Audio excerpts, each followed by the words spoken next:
এই যে ডায়লগটা, এই ডায়লগটা আসলে কোরআন এবং হাদিসে কি বলে, যে কারো ডায়লগ কি কখনো ফানি ভিডিও বা যে কোনো ভিডিওর সাথে লাগানো যাবে কিনা। তো আমাকে এক ভাই প্রশ্ন করেছে, আসলে তিনি যে মাহফিলের ভিতরে মুরব্বি মুরব্বি বলে ডাক দিয়েছিল, এই ডাকটা খারাপ নাকি? এই ডাকটা কখনো খারাপ নয়। এটা মুরব্বিকে ভালোবেসে, একজন বৃদ্ধ মানুষকে ভালোবেসে মহাব্বত করে তাকে এইভাবে ডাকা হয়।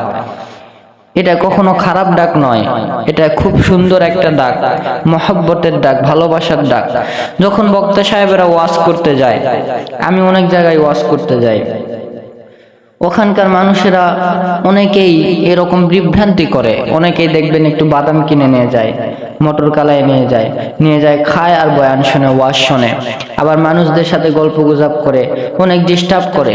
তো আগে বক্তা সাহেবেরা যাওয়ার পরে এদেরকে আগে যতক্ষণ পর্যন্ত ঠিক না করছে ততক্ষণ পর্যন্ত ওয়াজ ভালো মতো হবে না, বয়ান ভালো মতো হবে না। আগে শ্রোতাদেরকে ঠিক করতে হবে, তারপরে বক্তা বয়ান করতে পারবে।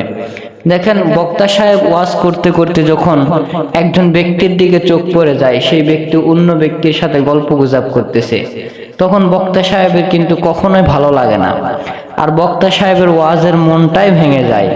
এই কারণে হয়তো মাহফিলের ভিতরে একজন মুরব্বী ডিস্টার্ব করেছিল, এই জন্য এই মুরব্বী মুরব্বী এটা বলে তিনি ডেকেছেন। আর এই ডাকটাকে আমরা ফানি ভিডিও, উমুক ভিডিও, তুমুক ভিডিও, প্রত্যেকটা ভিডিওর সাথে লাগাই দিতেছি, এটা নিয়ে টোল করতেছি।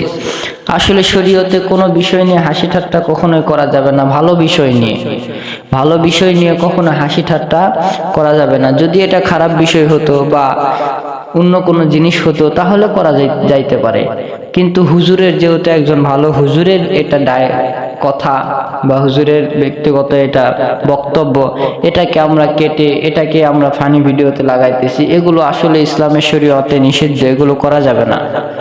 কারণ তিনি মানুষকে ঠিক করার জন্য এই কথাটা বলেছেন, আর আমরা সেটাকে হাসি দিয়ে উল্লাস করে উড়ে দিতেছি। তিনি মুরব্বীকে মহাব্বত করে ভালোবেসে স্নেহের সাথে বলেছেন।